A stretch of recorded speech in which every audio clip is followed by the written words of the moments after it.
So inverse functions are things that undo each other. Multiplication undoes division, addition undoes subtraction. Those things undo each other. Inverse functions undo each other. Basically what happens is they switch all aspects of the function. So that means that every x flips with y. That means every y flips with x. That means every single thing about the function is the exact opposite as it was before. Okay? So what that means is we are taking the aspects of a normal function and we are flipping it. So in order to test if something is a function, does anyone remember how to test if something is a function? The vertical line test. You always do the vertical line test. And that is because every single x value has exactly one y value. So like if you look on a graph that looks like this, these are the x values, right? And these are the these are the y values. Every single x has one y value, which means that there is only going to be one dot every time you move vertically, right? So there's only going to be one dot as you move vertically. If there are two dots as you move vertically like this, it no longer passes the vertical line test because it has two spots where it crosses, and that is no longer a function. A function has exactly one y value for every x value that is put into the function. Okay? Now it's hard to think about this, but an inverse switches everything. So in a normal function, there is one x for every one y. And in an inverse function, it is one y for every one x. Things flip. So everything about it flips. So if I asked you, how would you test to see if the inverse is a function? What is the exact opposite of a vertical line? It's a horizontal line. So what you're going to do is, if I ask you to test if something's inverse is a function, you just see if the horizontal line test works. That's all you have to do. Okay? So like for instance, if I have a picture that looks like this and I say this is f of x. So f of x equals, I don't care what the actual function is. But if I go like this thing right here is a function, correct? It is a function because it passes the vertical line test.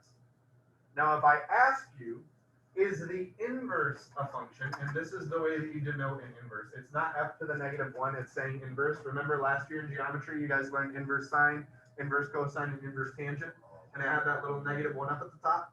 That is the denotation for inverse. So that means that is an inverse function. So if I ask you, is the inverse a function? All you have to do is do the horizontal line test, and we can obviously see that this would not pass the horizontal line test.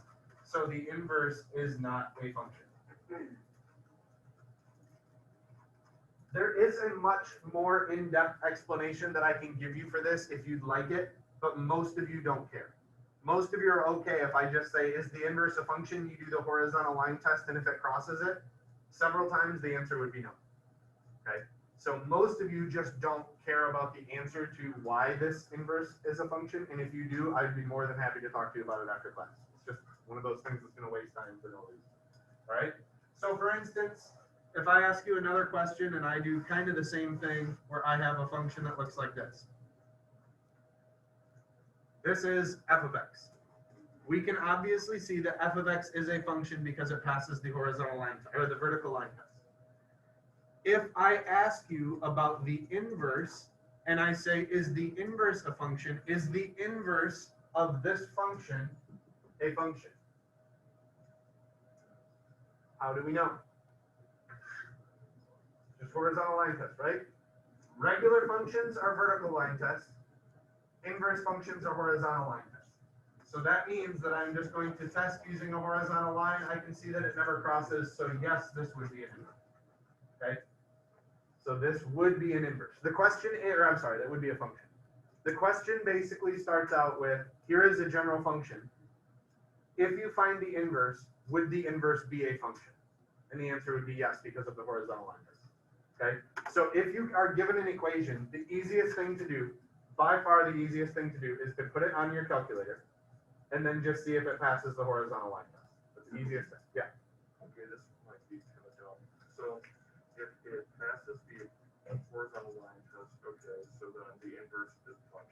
Yes. Like, if it fails and passes the horizontal line test, would that mean the other one would still be a function, the regular, right? The other one could still be a function, yeah. Okay. Yep.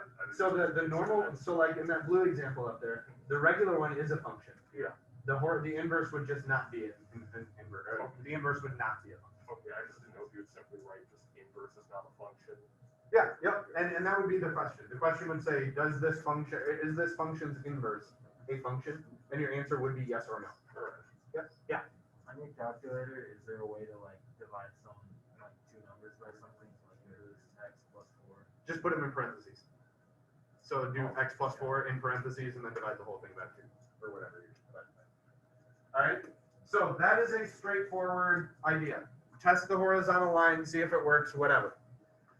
Solving for inverses is an extremely easy concept if you understand it. It's a little bit tougher if you have trouble with basic algebra. So this would be a function like this. So this would be a function, and quite obviously this is a line, right? So I don't even have to graph this to know that this is to know that this is a line. I have a slope and I have a y-intercept. I'm done, right? So now the first question would be, is the inverse a function? So that would be the first question every time. Is the inverse a function? If the inverse is a function, or I guess you just ask yes or no, is the inverse a function? Then you move on and you solve the inverse. Now this thing is just a line that looks like this. A line passes the horizontal line test. So yes, this thing's inverse is a function. The answer would be yes. We're good to go. Now what you need to do is you need to solve the inverse. And remember, the big thing about inverses is that they switch x and y. They take the x and the y and they switch them. So x and y switch. So what that means is if they switch, all I have to do, remember f of x just means y, all I have to do to find the inverse is switch the x and y. So what I'm going to do is I'm going to switch the x and the y.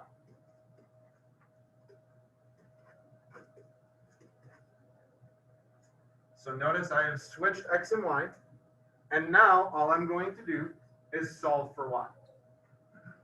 So you switch x and y, which is what we did, and now I'm going to solve for y. And what that should do is that should switch every single one of the x and y values. So when I solve for y, I'm going to do it exactly like I would a normal problem. So plus 1, so I have x plus 1 equals 3y, divided by 3, divided by 3, so I get x plus 1 over 3 equals y. So here is my inverse function, so I'm going to rewrite it as inverse.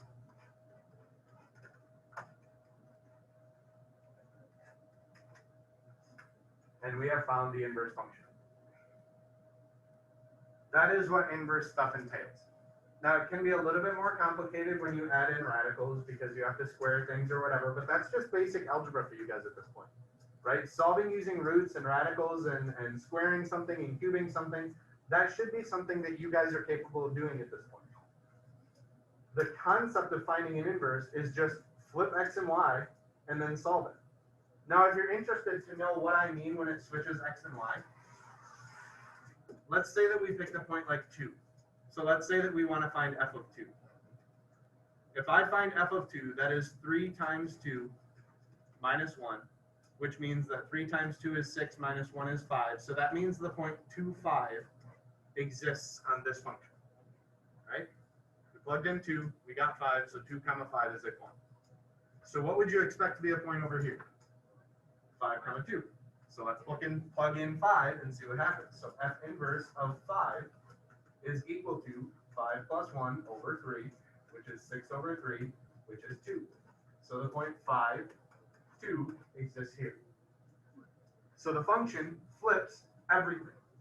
It's a very easy way to test if you did it right or not. Don't pick 0, 0 because 0, 0 you can't tell if it's flipped or not, right? So it's just an easy way for you to check if something works. I'm going to give you one that's a little more complicated, but the steps are the exact same. Everything about this is the exact same. Switch x and y and solve. And every single one of you should be able to do the math that I'm about to show you. Okay?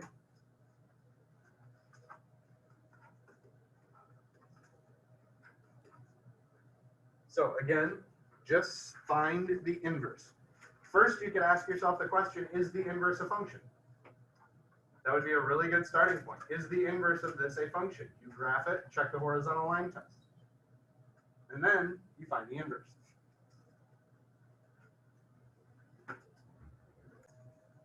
All right, so we switch our x's and our y's. So we switch x's and y's. So this becomes, well, first off, is the inverse a function, yes or no? When I graphed it, I got a function that looked something like this for this right here, and that does pass the vertical line test, so yes, the inverse is a function.